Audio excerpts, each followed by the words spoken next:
Vale, vamos a continuar por donde lo dejamos con psicobiología, por la parte del tronco del encéfalo. Vamos a intentar mirarlo desde el libro y bajo unos apuntes y demás, ya que muchas veces cuando vamos leyendo requiere mirar el dibujo, por ejemplo en el tronco del encéfalo y demás. Entonces, para no tener que andar de arriba para abajo, nos basamos directamente en apuntes, tanto de internet como de cualquiera. Estos son los más completos que yo he visto. Y es básicamente el libro. Lo que pasa es que las imágenes van adecuadas al texto a la vez, sin tener que andar de arriba para abajo. Es lo mismo, así que no hay problema. Seguramente sigamos el libro igual, pero para aclarar las partes es mucho mejor tener la imagen al lateral y no tener que andar de arriba para abajo. Vale, pues vamos a ir con el tronco del encéfalo, donde lo habíamos dejado, ya que todo esto ya lo dimos, las neuronas de proyección periférica y demás. ¿Os acordáis del hasta dorsal, hasta lateral, hasta ventral? Así que todo esto ya lo tenemos dado, lo que es la médula espinal, vamos. Ahora, vamos al tronco del encéfalo, a ver si damos el tronco del encéfalo entero, y en el siguiente ya damos el cerebelo y demás. Vale, tronco del encéfalo. El tronco del encéfalo mantiene constante interacción con el sistema nervioso periférico por los nervios craneales y es el centro de comunicación entre el resto del encéfalo y la médula espinal. Esto lo hace esencial para el desarrollo de las funciones sensoriales y motoras, el mantenimiento de la actividad del encéfalo y el desarrollo de funciones vitales. Tiene una organización anatomofuncional similar a la de la médula espinal. Importante quedámonos con eso, que tiene una organización anatomofuncional similar a la de la médula espinal que vimos anteriormente. El tronco del encéfalo se organiza alrededor del acueducto cerebral, el cuarto ventrículo y el canal central. Se establecen 3 zonas de cada componente, lo que sería el techo, el tegmento y la base. Entonces, quedemos bien al principio ya con el tronco del encéfalo. Se organiza alrededor de ¿qué? Del acueducto cerebral, del cuarto ventrículo y del canal central. Eso sería por donde se organizábamos. Luego tendríamos las 3 zonas, los 3 componentes de las 3 zonas de cada componente del tronco del encéfalo, lo que sería el techo, el tegmento y la base. Techo, zona dorsal, recordemos. Zona dorsal es como si lo miras, por así decir, de frente, sería la parte de atrás. Igual que si nosotros tenemos los dorsales en la espalda, está aquí detrás. La zona central sería el tegmento y la zona ventral es la base. La base es la zona ventral. Zona ventral, lo que sería esto, por así decir, nuestro pecho. Todo esto visualizándolo desde el eje, desde el neuroeje, etc. Yo pongo estos ejemplos para que se medio entiendan. Igual que poner el ejemplo del hombro para entender lo que es anterior, medio y posterior y demás. Vale, pues eso, tronco del encéfalo, ¿dónde se organiza? Pues en el acueducto cerebral, en el cuarto ventrículo y en el canal central. Y se establecen 3 zonas de cada componente, lo que sería el techo, que es la zona dorsal, el tegmento, que es la zona central, y la base, que es la zona ventral. La sustancia blanca, recordemos, sustancia blanca y sustancia gris. Sustancia blanca, como podemos ver ya al principio del tema, siempre hacemos aclaraciones. Es importante recordar estas cosas, lo que es la sustancia gris y la sustancia blanca. ¿Ves cómo tenemos aquí justo las aproximaciones de la sustancia de cada una? Simplemente tienen el nombre, pues precisamente la blanca por la mielina, etc. Pero bueno, simplemente para recordar algunos conceptos por si acaso. Eso, la sustancia blanca bordea la sustancia gris y se distribuye entre los núcleos en los que se agrupan sus neuronas. Componentes comunes. Los núcleos de los nervios craneales y la formación reticular son 2 componentes comunes a las 3 divisiones del tronco del encéfalo. Recordemos esas 3 divisiones que vimos antes, que era el techo, el tegmento y la base. Los núcleos de los nervios craneales y la formación reticular son 2 componentes comunes a las 3 divisiones del tronco del encéfalo. Ahora empezamos. Núcleos de los nervios craneales. Craneales reciben y emiten en las fibras de los pares craneales del 3 al 12, formando columnas. Del 3 al 12, quedémonos bien con eso. Todo esto es exactamente lo mismo que en el manual, si os dais cuenta. Lo vamos leyendo, es que son tan completos que es básicamente el libro. Simplemente me apoyo un poco en estos por el tema de las imágenes, como ya os dije, nos sirve mucho más para ver las cosas. Sobre todo en temas anatómicos, es lógico que lo que más predomine sea la visualización. Entonces, tronco del encéfalo, ¿no ves? Techo, Zona dorsal, tegmento, zona central, base, zona ventral. Y es el mismo dibujo y lo mismo, ¿no? Así que no os preocupéis por si se obvia algo, para nada. Al contrario. Lo que pasa es que no es lo mismo estar leyendo aquí que tener que andar de arriba para abajo, cada 2×3. Entonces no se queda uno centrado con lo que está viendo. Los nervios craneales, llevamos lo mismo, simplemente lo quiero aclarar por si acaso. Vale, componentes comunes entonces. Los núcleos de los nervios craneales y la formación reticular son dos componentes comunes a esas tres divisiones del tronco del encéfalo que recordamos que era el techo, el tegmento y la base. Vale, ahora, núcleos de los nervios craneales reciben y emiten en las fibras de los pares craneales del 3 al 12. Esto simplemente pues hay que sabérselo, no es una cuestión de comprensión tampoco. Hay muchas que sí que lo deduces y entiendes por qué viene de aquí y demás, pero otras muchas pues son simplemente saberte anatómicamente dónde está una cosa y dónde está la otra. Y para eso se utilizan mnemotecnias o cada uno ya utiliza las herramientas que mejor le vengan, claro. Pues eso, pares craneales del 3 al 12 formando columnas.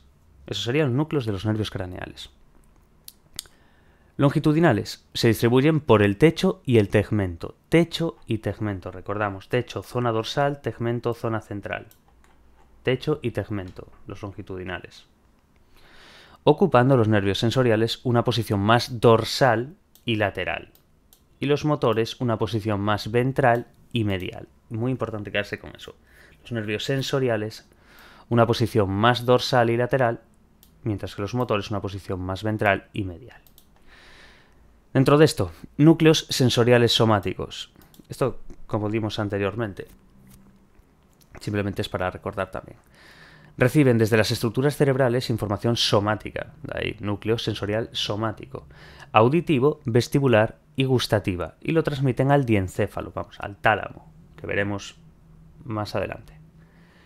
Pero bueno, para que ya se vaya sabiendo. Núcleos sensoriales somáticos. Reciben desde las estructuras cerebrales información somática, auditiva, vestibular y gustativa, y los transmiten al diencéfalo, al tálamo, en este caso. Núcleo sensorial visceral.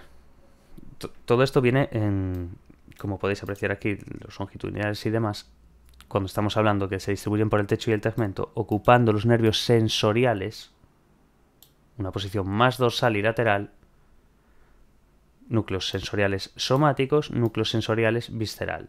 Y después núcleos motores somáticos, núcleos motores visceral. Es somático y visceral siempre. Pero unos son para los núcleos sensoriales y otros son los núcleos motores. Lo que tenemos que saber es que los nervios sensoriales tienen una posición más dorsal, más de atrás por así decir, y lateral. Y los motores una más ventral y medial. Entonces tenemos que quedarnos básicamente con esos nervios sensoriales, dorsal y lateral. Motores, ventral y medial.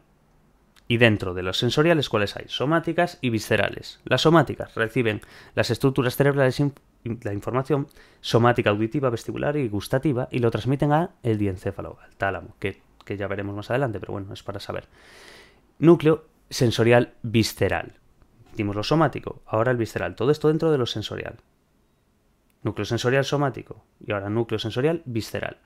Recibe la información visceral de la cabeza y de los órganos internos. Vísceras, visceral, y la transmite a diversas estructuras, como pueden ser los núcleos parabraquiales, el hipotálamo, el tálamo y la amígdala. Entonces quedémonos bien con eso. Núcleo sensorial somático y núcleo sensorial visceral. Uno recibe información somática, lógicamente, como podemos ver ahí, del núcleo sensorial somático, auditiva, vestibular y demás, y lo transmite al tálamo. Y núcleo sensorial visceral recibe la información visceral de la cabeza y de los órganos internos, las vísceras, y la transmite a diversas estructuras, no como en el otro que se transmite al diencéfalo al tálamo. Aquí sea a los núcleos parabraquiales, al hipotálamo, al tálamo y a la amígdala. Entonces, bien, diferenciemos eso. Un poco pesado, ya os he diciendo todo esto 80 veces, pero es que es muy necesario, porque no es precisamente fácil esto. Núcleos motores, ahora, núcleos motores. Dimos núcleos sensoriales y ahora núcleos motores. Dentro de los sensoriales, somáticos y viscerales. Y lo mismo en los motores, somático y visceral. En los motores somáticos, pues sus axones controlan el movimiento de los músculos extraoculares, de la lengua, del cuello, de la masticación, de la expresión facial y de la laringe-faringe. Muy importante porque te pueden preguntar directamente de esto. ¿Cuál de la masticación? ¿Cuál de la laringe? ¿Cuál tal? Entonces, importante saberlo. De la misma forma que te pueden poner un dibujo y señalarte aquí el facial. Y tú tener que saberlo. A ver, es que eso ya depende un poco. Puede ser más fácil o más difícil. Y el examen que te toque, sinceramente. No, hay veces que es fácil. Una pregunta que se saca bien. Simplemente que te pregunta pues la posición de los nervios sensoriales y tú pues suele ser más dorsal y más lateral. O directamente te preguntan uno aquí del núcleo del rafe central y tú, Jesucristo, ¿sabes? No lo sabes igual. Pero bueno, eso ya cada uno. Por eso hay que sabérselo todo tanto.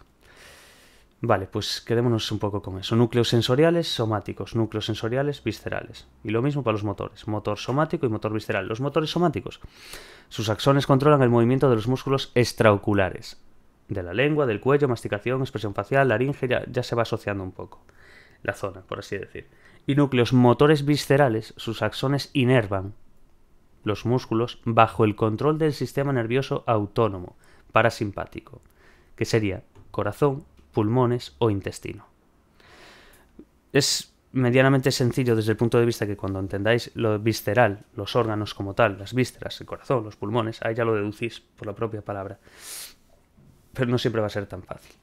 Entonces es importante. Puede ser que sí, pero hay que contar con la dificultad máxima siempre para estudiar. Vale, pues ya nos quedamos un poquillo con eso, ¿no? Con los componentes comunes y demás. Ahora, vimos aquí núcleos de los nervios craneales, Ahora, formación reticular, muy importante esto. Se parcela en muchos núcleos y grupos de neuronas con límites más o menos definidos que forman 3 columnas longitudinales. Muy importante, 3 columnas longitudinales. En la zona central del tronco, muy próxima a los núcleos de los nervios craneales, que dimos aquí, núcleos de los nervios craneales, por eso estamos diferenciando entre núcleos de nervios craneales y formación reticular, dentro de los componentes comunes del tronco del encéfalo. Muy importante esto. Entonces, repetimos, formación reticular. Se parcela en muchos núcleos y grupos de neuronas con límites más o menos definidos que forman 3 columnas longitudinales, en la zona central del tronco, muy próximas a los núcleos de los nervios craneales que acabamos de citar anteriormente, y al entramado de las vías que discurren por dicha zona. Esta ubicación facilita que reciba muchas señales que llegan a la mayoría de las modalidades sensoriales del cerebelo, hipotálamos, de estructuras subcorticales como la amígdala y los núcleos septales, y de la corteza cerebral, convirtiéndola en una zona estratégica de integración de las señales. En ella hay, y ahora vamos a ver, una serie de cuestiones dentro de lo que es la formación reticular. Muy importante esto. Parece que no, pero sí que lo es. Básicamente quedarse con eso, con que forman... Básicamente, ¿qué es eso? Que se parcelan muchos núcleos y que hay un grupo de neuronas con un límite más o menos definidos. Entonces, y forman 3 columnas longitudinales. Eso es muy importante, lo de que forman 3 columnas longitudinales. En la zona central del tronco, muy próximas a los nervios craneales que dimos ahora. Vale. ¿Qué tenemos aquí? Interneuronas de axón corto, que actúan como eslabones entre los núcleos sensoriales y motores de los nervios craneales, interviniendo en los circuitos locales, quedémonos con eso, que desencadenan movimientos reflejos, la lengua al tragar o vomitar, los que controlan el ritmo cardiorrespiratorio o el peristaltismo intestinal. Entonces, interneuronas de axón corto, son como eslabones entre los sensorial y los motores de esos nervios craneales que dimos antes. Es como el eslabón. Entonces, intervienen en lo que serían circuitos locales. Eso es con lo que tenemos que quedarnos bastante bien. Que intervienen en circuitos locales que desencadenan movimientos reflejos. Quedémonos con eso. Circuitos locales, movimiento reflejo. Lengua al tragar, vomitar, bueno, ejemplos que ya hemos citado. ¿Qué más? Vías polisinápticas, polisinápticas. Son otras interneuronas, como las que hemos visto anterior, análogas a las propioespinales, ojo, que forman vías que hacen relevos intercomunicando diferentes niveles del tronco. Diferentes niveles del tronco. Polivarios, en este caso, bueno, yo lo entiendo así, sinápticas, como la sinapsis, entonces varias. Entonces lo que están haciendo es intercomunicando diferentes niveles del tronco. Forman vías que hacen relevos y se van intercomunicando en diferentes niveles de tronco.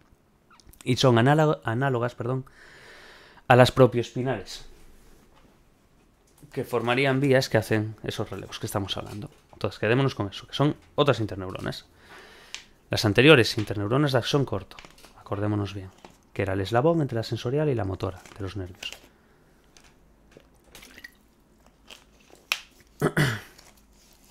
Vale. Ahora, muchas son neuronas de proyección. Otro dato importante dentro de la formación reticular, de estas parcelaciones en muchos núcleos y de neuronas y tal. Muchas son neuronas de proyección. ¿Qué significa esto? Bueno, ya lo dimos antes, pero vamos a leer igual. Con dendritas muy ramificadas y con orientación transversal al eje del tronco, que les permite captar multitud de señales y cuyo axón se bifurca y emite muchos colaterales, también transversales. Tienen un amplio radio de distribución y forma parte de múltiples circuitos. Neuronas de proyección, con dendritas muy ramificadas, están proyectando, con orientación transversal al eje del tronco, que les permite captar multitud de señales y cuyo axón se bifurca y emite muchos colaterales también transversales. Y por último, núcleos relacionados. Son núcleos que comparten características con la formación reticular, como esta que estamos dando, que a veces se consideran parte de ella incluso. Son el locus coeruleus del puente y los núcleos de Rafe, que forman la columna de sustancia gris adyacente a la línea media. Es como núcleo de Rafe magno y demás. Bueno, esto lo vamos a ver en el bulbo raquídeo ahora ya. Pero básicamente es eso. Los núcleos relacionados, esos núcleos que comparten esa característica con la formación reticular y que se consideran parte de ellas. Y son pues, el locus coeruleus del puente y los núcleos de Rafe, que forma la columna de sustancia gris adyacente a la línea media. Bueno, esto es cuestión de ir leyéndolo varias veces. No es una lectura en la que se te quede todo de primeras, así que tampoco hay que agobiarse, ¿sabes? Simplemente se va leyendo y muchas veces pues dices, hostia, ¿pero dónde estaba esto? Esto tengo que mirarlo otra vez. Y se trata de eso, es anatomía, no es historia, por ejemplo, que te pones a leerla y la vas entendiendo a la vez que tiene cierta lógica y demás. Aquí tienes que tener una visión espacial a la vez que estudias y tienes que estar mirando dibujos a la vez que lees. Entonces es algo más complejo. Quizás para otro tipo de personas no lo sea, pero por norma general tiene muchos detalles, tiene mucho. A ver, simplemente ya viendo un dibujo ya te haces un poco la idea. Puedes ver más de 25 componentes en un solo corte. Y a medida que vas haciendo cortes en distintos segmentos de ese mismo ves que son diferentes, pero tienes que entender por qué esto viene de aquí y correlacionarlo. Tiene su miga. Vale, ahora vamos a ir mirando. Esto es importante, puede que lo más importante. Dentro del tronco del encéfalo, ¿os acordáis que dijimos en plan que tenían 3 zonas y demás? Techo, tegmento, base, todo esto. Vale, ahora lo que vamos a hacer, ¿veis? El tronco del encéfalo sería esta parte de aquí. Y se van a ver, por así decir, como si cortásemos. Como si hiciésemos cortes aquí. Y vamos a ver los componentes. ¿Veis aquí cómo se vería ese dicho corte? Muy importante saber esto. ¿Por qué? Porque te pueden preguntar directamente el dibujo. Y te ponen 1, 2, 3, 4. Aquí. O el 1, 2, 3, 5, 8, lo que les salga de ahí. Y tú tienes que asociar. Y te preguntan, pueden preguntarte pues mismo, ¿este dibujo se asocia con la zona dorsal del bulbo recto? Es que vamos a dar techo, tegmento y base, por eso os mandé para arriba un momento para mirarlo. Porque vamos a hacer en esos cortes esa división del techo, del tegmento y de la base. En el bulbo raquídeo, luego en el puente y luego en el mesencéfalo. ¿Veis? Estos cortes son uno aquí, esto es el bulbo raquídeo. Luego, esto sería el puente. Y luego, esto sería el mesencéfalo. Básicamente, intentar saber diferenciar bien eso y saber la zona. Muchas veces lo que preguntan es la zona dorsal, vamos, el techo en el bulbo raquídeo. Y tú pues tienes que saber que está formado por el cuarto ventrículo y que hay esta serie de cosas. O te dicen dónde está el núcleo de oliva inferior. Pues en el tegmento, en el bulbo raquídeo y demás. De ese tipo. Entonces, para darnos un poco la idea. Vale.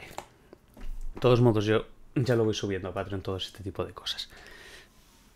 No solamente resúmenes o esquemas o preguntas de autoevaluación o preguntas por temas, que a mí eso me gusta bastante ponerlo porque es bastante útil. Y luego, cuando se acabe de hacer todo eso, ya nos metemos con exámenes directamente, que es eso que estoy subiendo en verdad también, porque las preguntas de temas, como puede ser tema 8, preguntas de autoevaluación, cuestionarios o preguntas varias o tal, todas esas derivan de la UNED, de exámenes, de autoevaluaciones, de cuestionarios, de resúmenes, de esquemas, de dibujos, de todo. lo que pueda existir. Y esa es y yo creo que es la mejor forma. En plan, tú te pones a estudiar esto y dices, vale, me estudio el tema 8, me lo leo medianamente bien. Y luego lo voy compensando mientras hago ejercicios, por ejemplo, preguntas del tema 8. Y a lo mejor son 80 o 100 preguntas. Entonces tú después de mirarlo coges y te pones a hacerlas. Y dices, buah, flojeo bastante en esto, voy a repasármelo. Y lo vuelves a hacer y así es perfecto para mí. Yo creo que es la mejor forma. Al menos por ahora, dentro de lo bien que me puede ir, pues es en base a eso. No utilizo otra forma. Es hacer todo lo posible de todo y ya está. Y más en esta materia, que como ya sabremos, pues es una de las más potentes de la carrera. También aprendizaje, también pensamiento, también hay muchísimas también que tienen ciertas dificultades.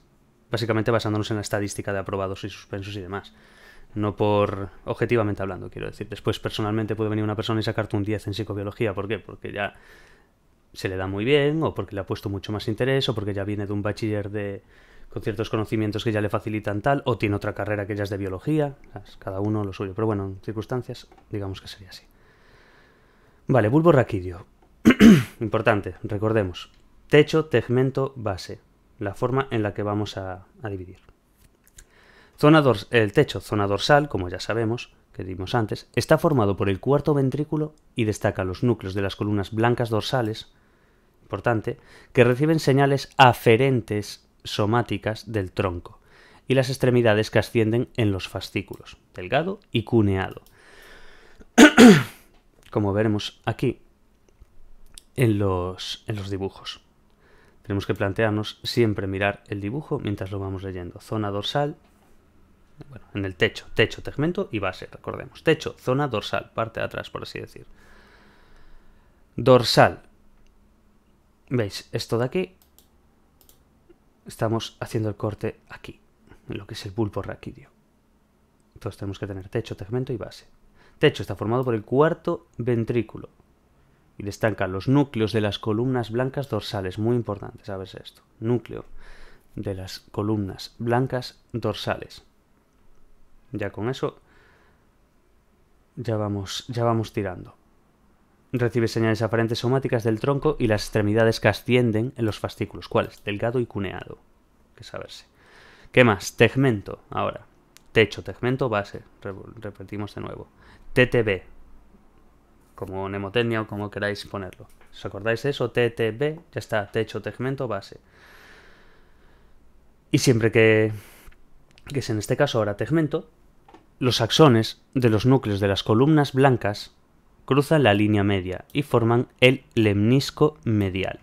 Lemnisco medial. ¿Ves esto de aquí? Lemnisco medial. Esta parte de aquí blanca. Esto es el lemnisco medial. Un tracto de gran dimensión que transmite información somática al diencéfalo. Típica pregunta directa que te pueden hacer. ¿Qué transmite información somática al diencéfalo, y te ponen unas cuantas y tienes que saber qué es el lemnisco medial? O directamente por el tegmento. Bueno, os pueden preguntar de todas las formas inimaginables que pueda haber. Pero la cuestión es esta, saber medianamente. Entonces, tegmento, los axones de los núcleos de las columnas blancas, como ya sabemos, columnas blancas, cruzan la línea media, cruzan esta línea media y llegan y formarían lo que sería el lemnisco medial. ¿Y qué es lo que tiene el lemnisco medial? Pues un tracto de gran dimensión, y que transmite información somática al diencéfalo. Quedémonos bien con eso. También destaca el núcleo de oliva inferior, como podemos ver, núcleo de oliva inferior, en el que convergen las vías sensoriales y motoras y transmiten señales al cerebelo para el control motor. Entonces, el lemnisco medial, ¿qué es lo que hace? Transmite información somática al diencéfalo. ¿Y qué es lo que hace el núcleo de oliva inferior? Transmite señales al cerebelo para el control motor. Esto es dentro del tegmento. Entonces tenemos que quedar básicamente con eso. Vale. Vemos aquí los núcleos, tracto, hipogloso, oliva inferior, los olivas, como estábamos mirando y demás. Oliva inferior, veis aquí. Esto es de lo que se trata. Dimos aquí el lemnisco medial y la oliva inferior. Entonces, tegmento, repetimos, los axones de los núcleos de las columnas blancas cruzan esa línea medial y forman lo que sería el lemnisco medial. Pero quedémonos básicamente con lemnisco medial, transmite información somática al diencéfalo. Lemnisco medial, diencéfalo. Información somática. Ojito con eso, porque vamos a dar motora en el otro. Y luego, núcleo de oliva inferior, en este caso, en el que convergen vías sensoriales y motoras. Convergen estas dos, muy importante. Y transmiten señales al cerebelo para el control motor, como ya daremos más justo después de esto, creo que toca el cerebelo, si no recuerdo mal. Luego del tronco del encéfalo, quiero decir. Ya nos habla del control motor y de muchas otras cosas. Pero bueno, no nos adelantemos, que ya bastante tiene esto. Quedémonos bien con eso. Desde el principio, bulbo raquídeo, techo, tegmento, base, TTB. Techo, en este caso la zona dorsal, para que lo sepamos. Está formado por el cuarto ventrículo. ¿Y qué es lo que destaca? Los núcleos de las columnas blancas dorsales. Reciben señales aparentes somáticas al tronco. Y las extremidades ascienden a en los fascículos, delgado y cuneado.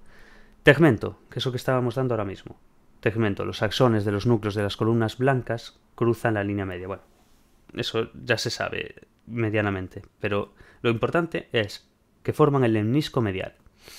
Lemnisco medial transmite información somática, solo somática hay, al diencéfalo, al menos como nos ponen aquí. Información somática al diencéfalo. ¿Y qué pasaría con el núcleo de la oliva inferior?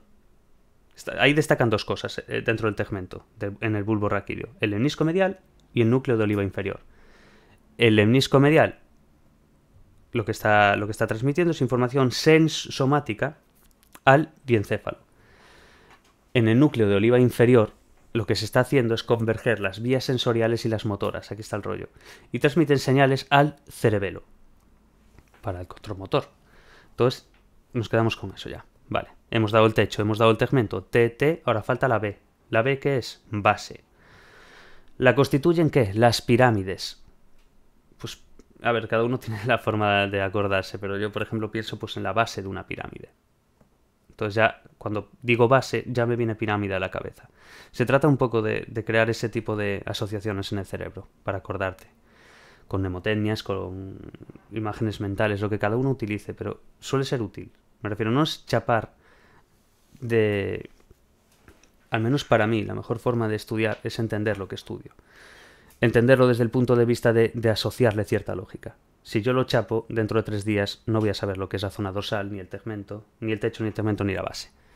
No me va a servir para nada, como mucho pues para aprobar ese examen. Pero el que tenga interés por aprender o el que quiera ser medianamente profesional en algo referente a esto, por ejemplo, pues requiere de saberlo. Si le muestra interés, más todavía, claro. Pero si simplemente es por chapatoria, cada uno que haga lo que vea conveniente, lógicamente. Aquí no juzgo nada de eso. Simplemente es eso. Acordarse de que es techo, tegmento y base, y que cada uno utilice la forma que mejor le venga. Pero si lo aprendes así, te acuerdas toda la vida de ello. Y hay una diferencia bastante grande entre olvidarte al día siguiente que sabértelo para siempre. Entonces, y si no te lo sabes para siempre, simplemente le das un pequeño refresco y ya lo tienes ahí. Siempre está ahí. Ese es el rollo. Techo, tegmento y base. Base. La constituyen las pirámides. Pues yo pienso, pues... A ver, en mi cabeza ya cada uno lo piensa como quiera. Yo pienso en Keops, Kefren, Micerinos o algo de eso y ya me viene. Porque ya digo, pirámides, Egipto, base. Lo asocio así. Es... Cada uno tiene su forma, no sé. Base. La constituyen las pirámides. Agrupaciones de tractos que descienden desde la corteza cerebral hasta la médula espinal. Muy importante esto.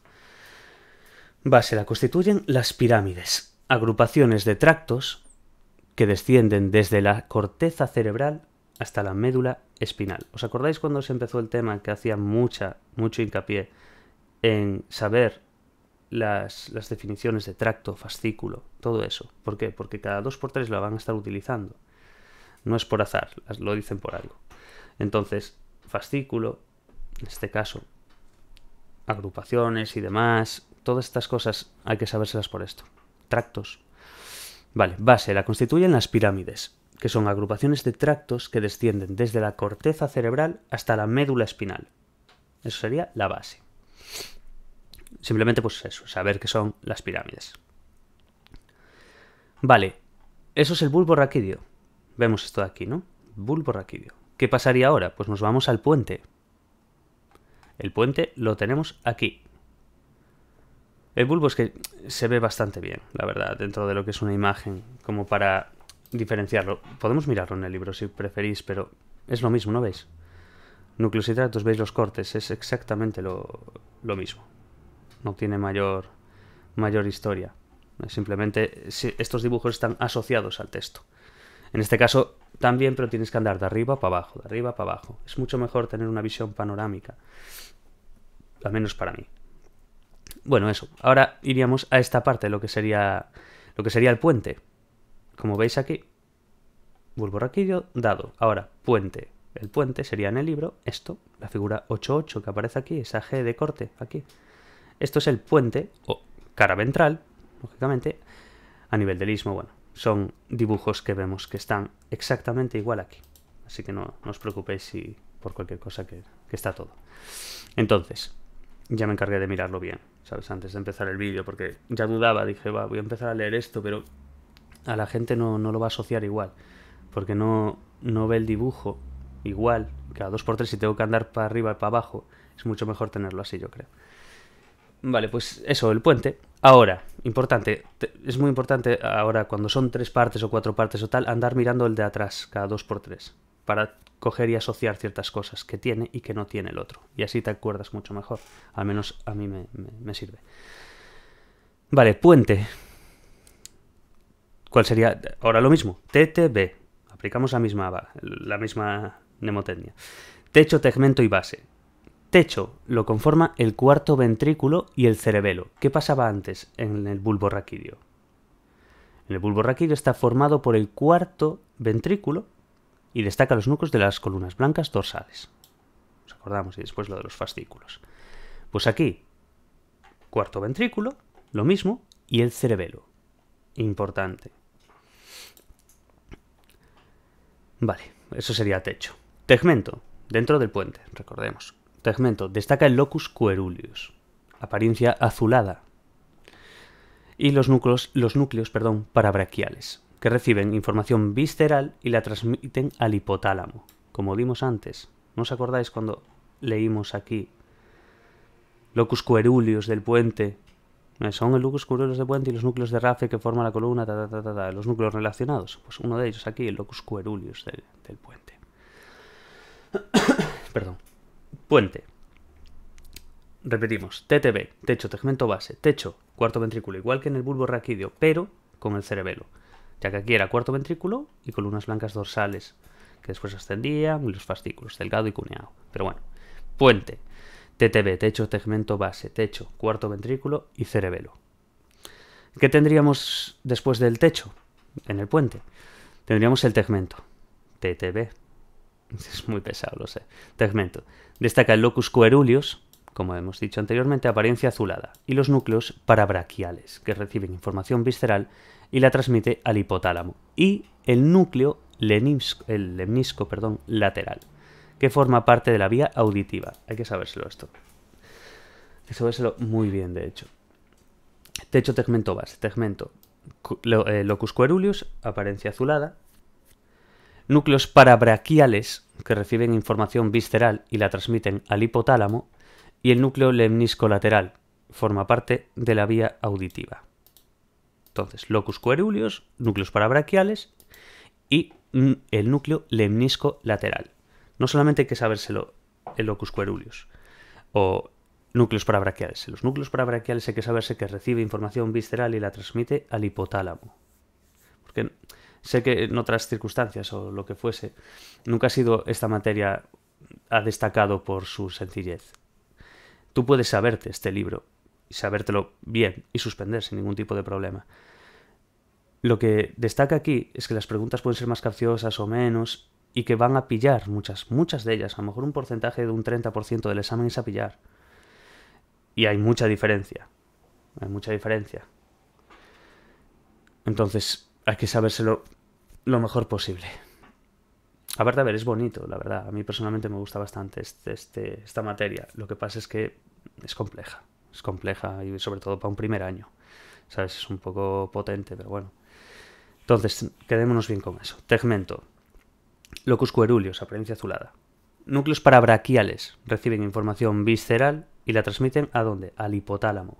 Muy importante, porque puede ser la típica pregunta. ¿Parabraquiales a dónde? ¿Al hipotálamo, al tálamo? Y no tener ni idea. Pues importante, parabraquiales recibe información visceral y la transmite al hipotálamo. Y el núcleo lemniscolateral forma parte de la vía auditiva. Yo me imagino, lateral, yo lo paso así. En plan, lateral, oreja, oído, auditivo. Cada uno que utilice lo que pueda. Vale, techo, tegmento, base. Ahora nos toca la base. Se distribuye los núcleos pontinos.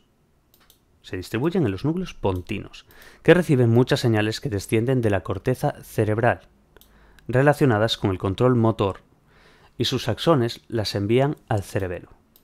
Quedémonos con eso. Reciben muchas señales que descienden de la corteza cerebral.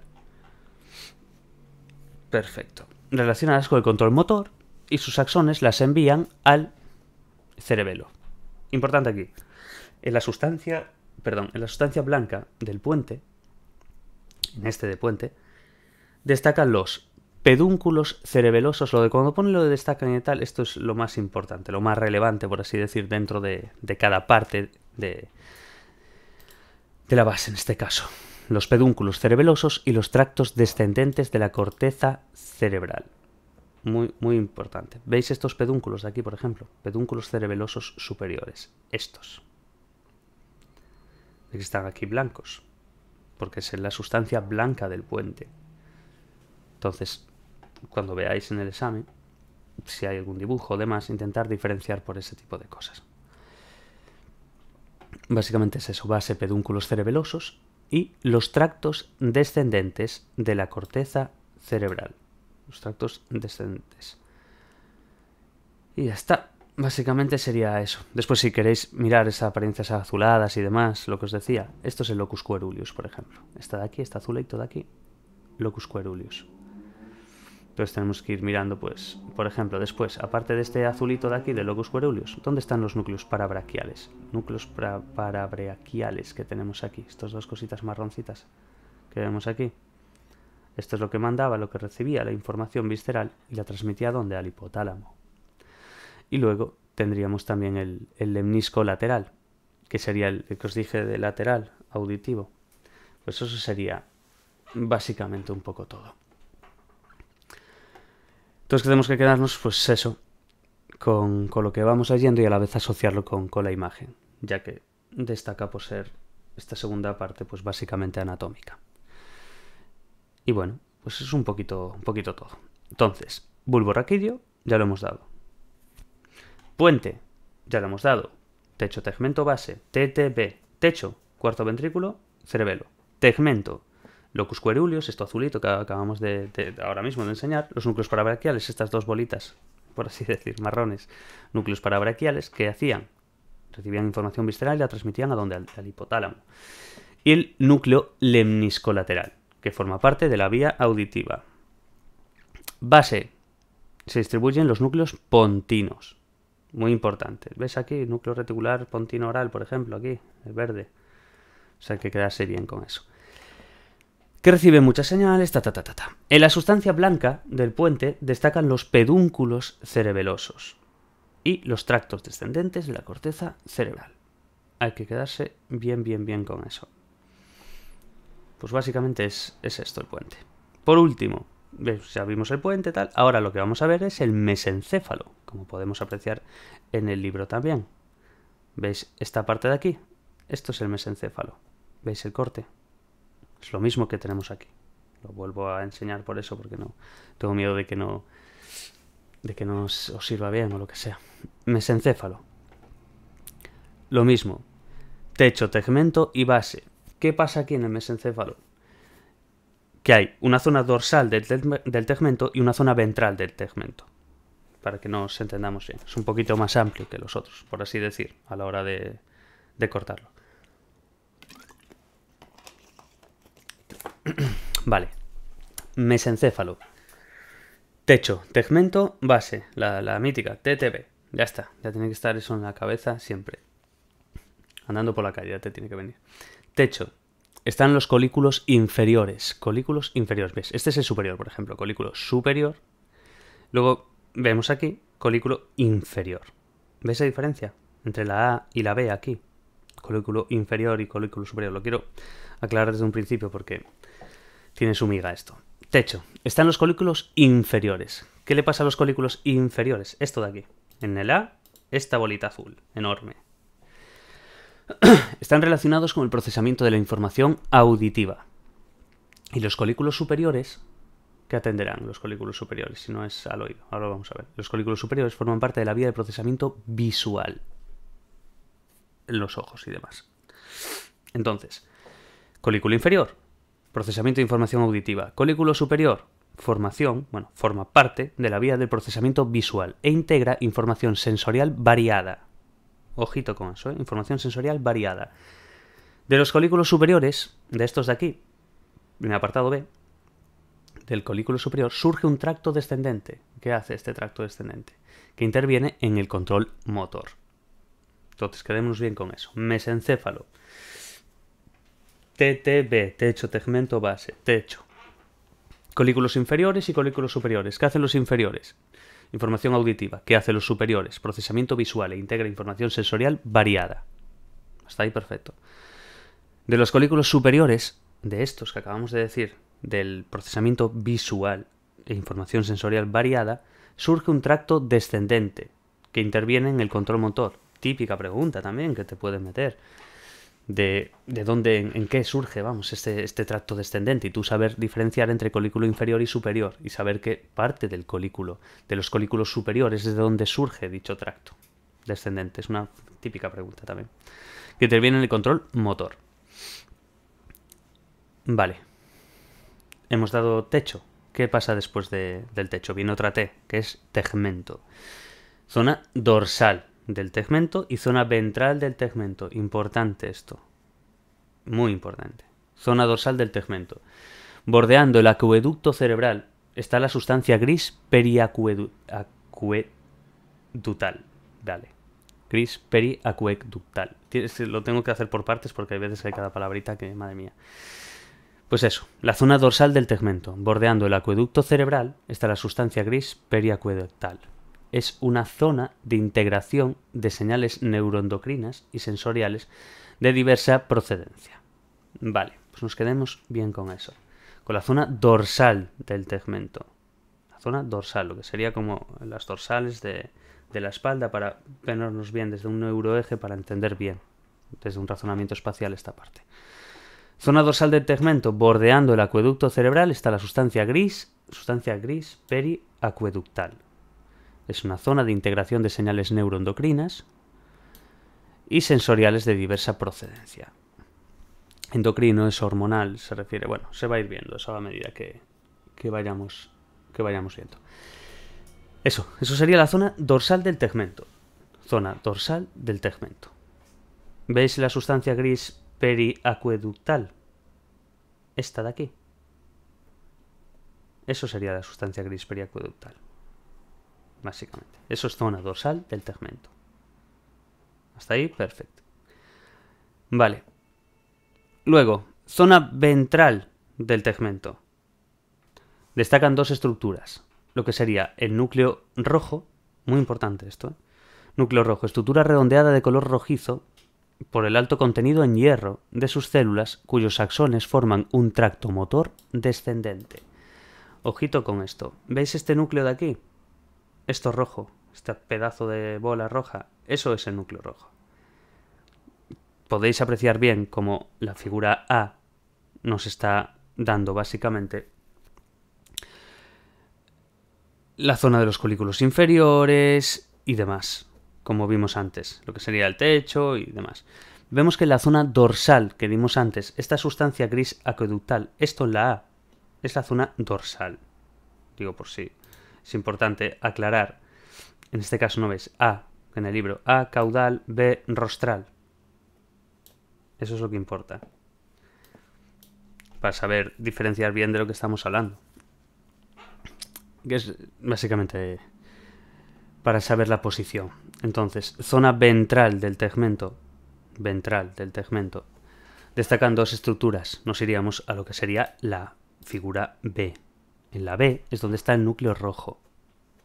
No es que aquí no aparece núcleo rojo, ni mucho menos. Aquí lo que estamos dando en la figura A es la zona dorsal del tegmento.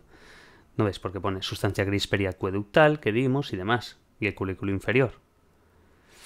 Pero aquí en la B, ya damos en la zona ventral del tegmento, ya vemos, destacan dos estructuras. Tenemos que quedarnos bien con esto. El núcleo rojo, que es esta estructura aquí de redondeada de color rojizo. ¿Y por qué es así? Pues porque tiene el alto contenido en hierro de sus células.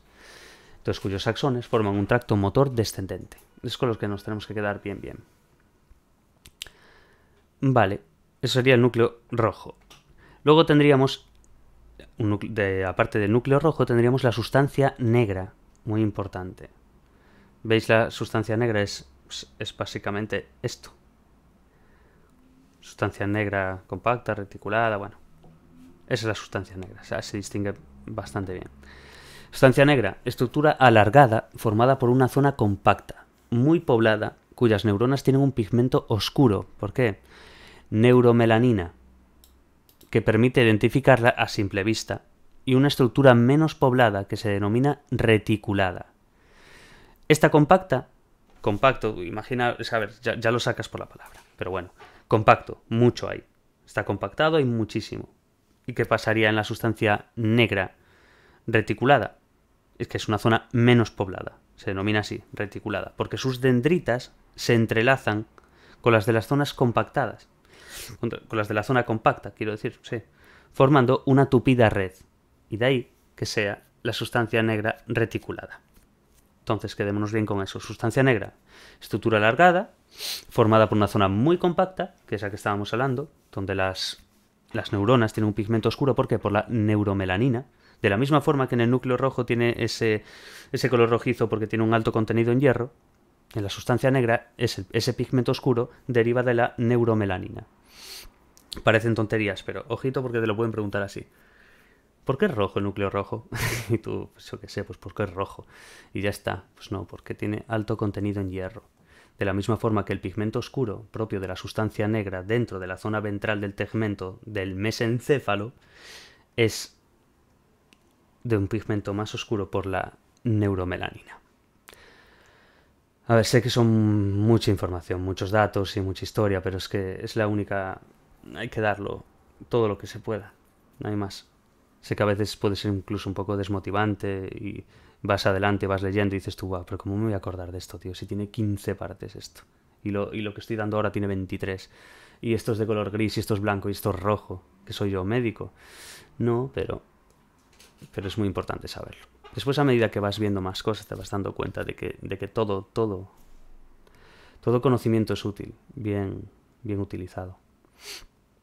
Pero bueno, se trata de eso. Mesencéfalo, TTB, techo, tegmento, base. Nos acordamos bien ya. Mesencéfalo, demos esto ya por último. Techo. Colículos inferiores, auditivo. Colículos superiores, visual e integra información sensorial variada. Ojito con eso también. ¿Qué pasa? Que dentro de los colículos superiores, no los inferiores, surge un tracto descendente que interviene en el control motor. Si damos el techo, ¿qué hay después del techo? Tegmento, TTB. Esa T es tegmento. ¿Qué es lo que pasa dentro del tegmento? Pues que hay una zona dorsal y una zona ventral. Dentro de esa zona dorsal se bordea el acueducto cerebral, que está la sustancia gris, la que es tan difícil de decir, periacueductal, que vemos aquí. En la figura A, la representación de la figura A del mesencéfalo, en la zona ventral, en este caso de la zona dorsal, perdón, del tegmento, vemos la sustancia gris periacueductal. Vale, que es una zona de integración de señales neuroendocrinas y señales, y sensoriales de diversa procedencia. ¿Qué pasaría luego en la zona ventral del tegmento? Que tendríamos dos estructuras. Acordaos, rojo y negro, ya está. Núcleo rojo es esta cosilla de aquí, que vemos aquí la figura B. Eso sería la estructura. ¿Por qué es roja? Alto contenido en hierro. Sustancia negra, la que está abajo. Y dentro de la sustancia negra, que había sustancia negra compacta y sustancia negra reticulada. Es muy compacta, aquí, como podemos ver. Ay, y tiene un pigmento oscuro. Ese pigmento oscuro es la neuromelanina. Es a raíz de esa pigmentación deriva de esa neuromelanina. De la misma forma que antes ese núcleo rojo era rojizo por ese alto contenido en hierro. Perfecto. Y después, pues eso. Esto es cuestión de ir repasándolo. En un día no se te va a quedar todo ni por asomo, a no ser que seas un erudito. Pero que se te vayan quedando ya cosillas es poco a poco, tío. Si se vamos haciendo así entre todos, ya no... Se hace más llevadero, tío. Uno de los problemas que tiene la UNED es la soledad que provoca. Es el hecho de que tú estés estudiando algo y que no tengas un compañero al lado, como en una universidad presencial. Que no puedas contarle tus cosas, por así decir, dentro de tus quejas, aunque sean infundadas o aunque sean una tontería. Eso alivia mucho a las personas. Entonces, el hecho de que no tengas casi a nadie, por así decir, dentro de un entorno de estudio, trae consecuencias negativas en el aspecto de la motivación, quiero decir. Tú quieres motivarte y no es lo mismo estar con otra persona que estar solo, por así decir. No estás solo, tampoco es así, pero bueno, no es lo mismo. Quiero decir, la gente que haya experimentado, pues estar en la universidad presencial y a la vez en una a distancia, fuera de cómo estemos ahora con el COVID y demás, afecta y eso se nota. Mucha gente se desmotiva y una de las principales potenciales mayores que existe dentro de esta universidad es que las materias son bastante más largas y más densas que en la... No quiero decir que sea más difícil ni menos difícil que la presencial, simplemente que los libros son bastante más extensos y entonces tú requieres de una organización diaria de estudio. Creo que es la clave para aprobar y para sacar unas notas decentes, es la organización, pura y dura. No es lo mismo que tú vayas a una presencial cuando te dicen, mira, a partir de las 9 tienes esta clase, a las 10 tienes la otra, entonces ya te están como marcando un poco el camino a seguir. No es lo mismo que tú marcarte tu propio camino y demás, pero bueno, tampoco es la muerte de nadie, pero bueno. Son pequeñas cosas que te van minando. Entonces es muy importante mantener la motivación, que creo que es la clave de todo. Si tú te sientes motivado a hacer algo, de la misma forma que yo me motivo pensando, joder, pues mira, me sirve para mí, pero a la vez si le sirve a otra persona, eso me hace sentir bien. Entonces digo, coño, pues esto me sirve ahora para seguir adelante. Aunque sacase, porque por ejemplo saco notas decentes, pero podría desmotivarme igualmente aún aprobando. Por eso hay que tener claro ese concepto, creo. Después cada uno libre de hacer lo que quiera. Pero creo que es la clave es esa. El decir, esto es útil porque me siento útil haciéndolo o demás. Bueno, después de este momento de filosofía barata, deberíamos seguir. Techo, tegmento y base. Voy a acabar del techo, tegmento, base hasta saber Dios qué. Zona dorsal del tegmento y zona ventral del tegmento. Y vamos por eso, núcleo rojo, por lo del hierro, sustancia negra, neuromelanina. Último ya, base. En ella se agrupan los tractos descendentes de la corteza cerebral junto con otras fibras. La base y el tegmento constituyen los pedúnculos cerebrales. Muy importante. Pedúnculos cerebrales. Si nos quedamos bien con ese tipo de cosas, ya ves los pedúnculos cerebrales que vemos aquí, pedúnculo cerebeloso superior. Es importante visualizarlos. Y después coger y tapar todo. Y ponerte así y decir, vale, ¿dónde está el núcleo rojo? A ti mismo, ¿sabes? Ponerte a prueba. ¿Dónde está esta formación reticular? ¿Dónde está tal? ¿Dónde está el colículo inferior? ¿Dónde está el superior? Es la clave hacer eso. ¿Es mucho esfuerzo? Pues sí, claro. Claro que es mucho esfuerzo. Pero vale la pena. Aparte es muy entretenido, tío. A mí personalmente lo que es la neurociencia yo es a lo que me quiero dedicar seguramente en un futuro. Entonces está muy guay.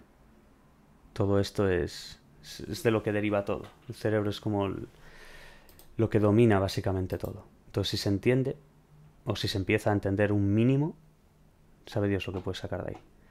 Bueno, pues hasta aquí, tronco del encéfalo. El próximo día pues miro el diencéfalo y el cerebelo. Es que a ver, se va lento dentro de lo que se podría decir, porque es bastante.